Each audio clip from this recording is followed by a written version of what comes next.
Aku tak pernah menyangka bahwa pada malam itu akan menjadi pengalaman paling menyeramkan dalam hidupku.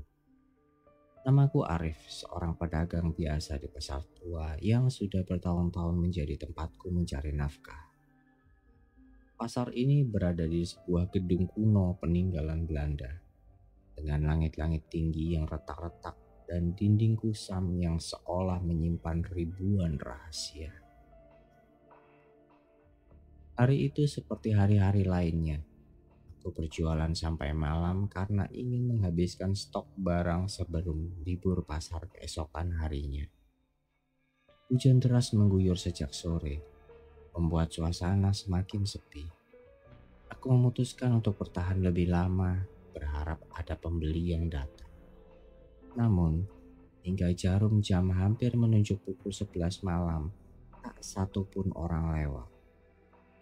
Aku duduk di kursi kayu di depan kiosku, memandang keluar lorong pasar yang gelap dan hanya diterangi lampu kuning redup. Rasa kantuk mulai menguasai, dan akhirnya aku menyerah pada lelah. Aku bersandar pada meja dagangan dan tertidur. Saat terbangun, aku langsung merasa ada yang aneh. Lampu-lampu pasar yang tadinya redup kini bersinar terang. Suara ramai bergema di sepanjang lorong, seperti pasar mendadak penuh aktivitas. Aku mengusap mata, merasa bingung. Tidak mungkin pasar yang tadi sepi, sekarang begitu ramai. "Pak, berapa harganya ini?" tanya seorang wanita tua sambil menunjuk daganganku. Wajahnya terlihat biasa-biasa saja, tetapi ada sesuatu di matanya yang sulit dijelaskan. Terasa dingin, tidak hidup. Aku menjawab dengan gugup, 10.000 Bu. Ia tersenyum dan mengeluarkan uang logam yang aneh. Warnanya hitam mengkilap dan terasa berat ketika ia menyerahkannya kepadaku. Aku memperhatikan sekeliling. Orang-orang yang berjalan di pasar itu terlihat berbeda. Pakaiannya seperti dari zaman dulu, baju kebaya, kain batik, dan celana komprak. Bahkan ada yang memakai jubah panjang seperti bangsawan. Wajah mereka semuanya pucat dan tak satu pun ada yang berbicara keras.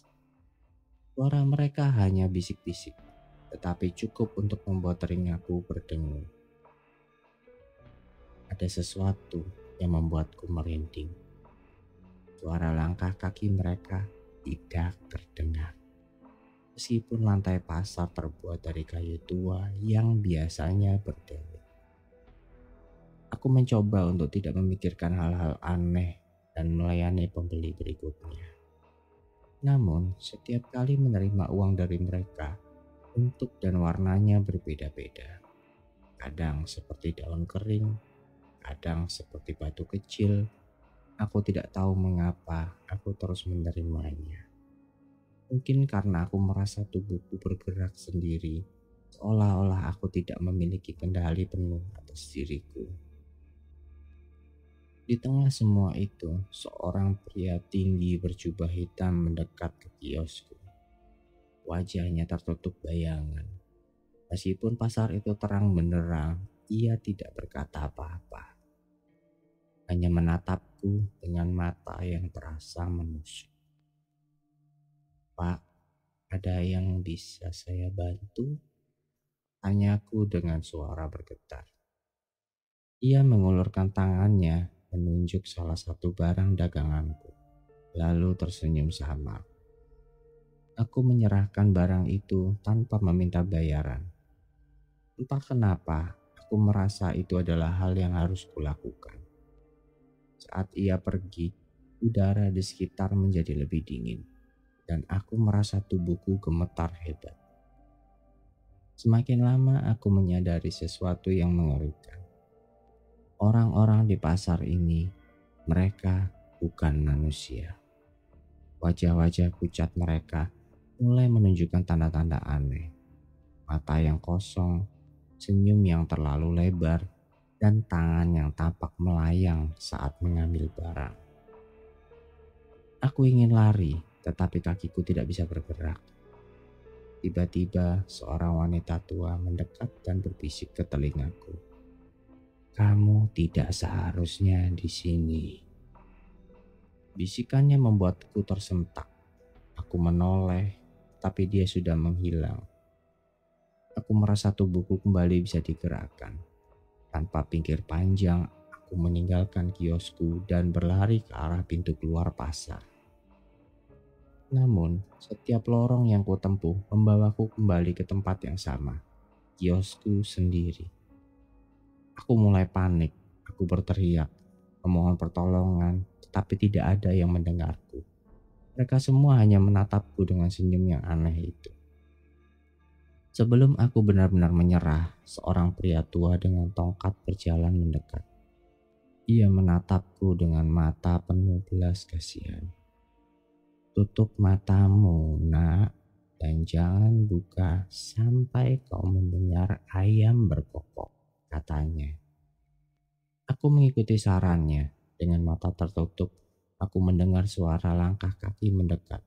Semakin banyak. Dan suara bisik-bisik yang tak jelas. Bau anyir dan amis menyeruak, membuatku hampir muntah. Aku ingin membuka mata, tetapi suara pria tua itu terus terngiang memaksaku bertahan. Entah berapa lama aku bertahan dalam kegelapan itu, tetapi tiba-tiba aku mendengar suara ayam berkokok dari kejauhan. Aku membuka mataku dan mendapati diriku tergeletak di depan kiosku. Pasar itu kembali gelap dan sepi seperti sebelum aku tidur. Aku melihat ke meja daganganku. Semua uang yang aku terima tadi malam telah berubah menjadi daun kering, batu, dan koin aneh. Aku menggigil ketakutan.